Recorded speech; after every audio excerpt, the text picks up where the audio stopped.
খুবই অবাক লাগে যে এখনো পর্যন্ত ওবায়দুল কাদের তিনি বুঝতে পারছেন না যে পরিস্থিতি কোন দিকে গেছে। খবরই আছে, প্রথম আলোর আমি দুটি খবর কোট করছি। ঢাকা বিশ্ববিদ্যালয়ে ছাত্রলীগ নেতাদের কক্ষ ভাঙচুর, অধিকাংশ হল আন্দোলনকারীদের নিয়ন্ত্রণে। যে পুঞ্জীবিত ক্ষোভ, সেই ক্ষোভগুলো এখন প্রকাশ পাচ্ছে সাধারণ শিক্ষার্থীদের মধ্য থেকে। তার বই প্রকাশ ঘটছে ওই ছাত্রলীগের নেতাদের কক্ষে, যেই কক্ষগুলো নিয়ে তারা পুরো শিক্ষার্থীদেরকে জিম্মি করে তাদেরকে রাজনীতি করতে বাধ্য করত। ছাত্রলীগ ছাড়া কোনো হলে বা ক্যাম্পাসে আর কারোর অস্তিত্ব ছিল না, এমন একটা পরিস্থিতির মধ্যে তারা রাজনীতি নিয়ন্ত্রণ করতো। সেই জায়গাটা আঘাত এসছে, সেই জায়গাটার মানে বাঁধ ভেঙে গেছে। ভেঙে যাওয়ার পর ছাত্রলীগ এখন উধাও ক্যাম্পাস থেকে, হলগুলো থেকে। এরপরও ওবায়দুল কাদের আজকে বিবৃতিতে বলছে, বিএনপি জামাতের উস্কানিতে সহিংসতা করছে ছাত্রদল, ছাত্র শিবির। সাধারণ এই হাজার হাজার শিক্ষার্থী যদি ছাত্রদল শিবির হয়, তাহলে ছাত্রলীগ কি করলো 15 বছরে? তাহলে রাস্তাঘাটে যাদেরকে দেখছি এই এত এত শিক্ষার্থী সবাই এই ছাত্রদল, ছাত্র শিবির। তাহলে তো আগে সবাই মনে করতো যে ছাত্রলীগের একচেটিয়া আধিপত্য, তাহলে সেটা তো ভুল প্রমাণিত হলো। আওয়ামী লীগের সাধারণ সম্পাদক ওবায়দুল কাদের বলছেন, কোটা আন্দোলন ঘিরে বিএনপি জামাত লাশের রাজনীতি করতে চায়। সোমবারে যদি ওই আঘাতটা না করা হতো, তারপরে প্রতিবাদ মুখর যদি না হতো, যারা মারা গেল কাদের হাতে মারা গেল? পুলিশ অথবা ছাত্রলীগ, তাদের হাতেই। মঙ্গলবার তাদের ষড়যন্ত্র উস্কানির মাধ্যমে ছাত্রদল, ছাত্র শিবির সহিংসতা করে সারা দেশে, বিশেষ করে ঢাকায় পরিস্থিতি ঘোলা করেছে।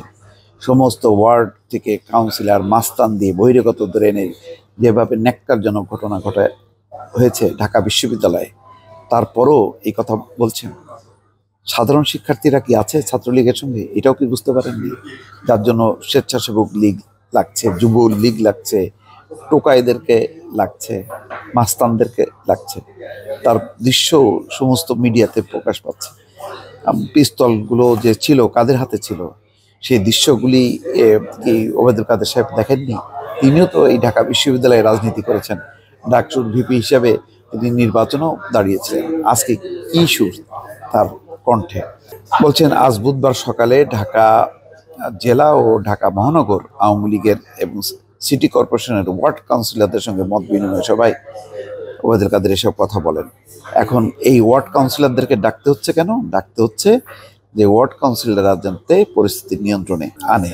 হ্যাঁ, এর আগে তো বিএনপিকে সাইজ করা হয়েছে আন্দোলনের সময়, নির্বাচনের সময় সাইজ করে তাদের মতন করে তারা নির্বাচন করেছে। এখন আর পারা যাচ্ছে না এই তরুণ শিক্ষার্থীদের সঙ্গে, এই জন্য এখন কাউন্সিলরদেরকে ডাকতে হচ্ছে।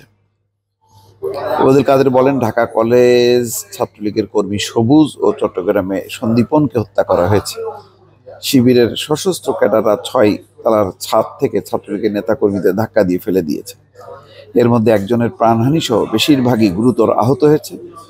সবার প্রতি সমবেদনা জানান। কই সোমবার যখন কি ঘটনা ঘটলো, একটা দুঃখ বার্তা বা শোক বার্তা বা নিন্দা করা, ঢাকা বিশ্ববিদ্যালয় প্রাঙ্গণে ছাত্রীদেরকে, বহিরাগতদেরকে দিয়ে পেটানো যে ঘটনা, তখন তো নিন্দা জানানো হয়নি।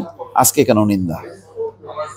আজকে কেন ভাঙচুরের? নিশ্চয়ই আজকে নিন্দা জানানো হবে যে হলে ছাত্রলীগের কর্মীদের, নেতাকর্মীদের রুম ভাঙচুর করার জন্য।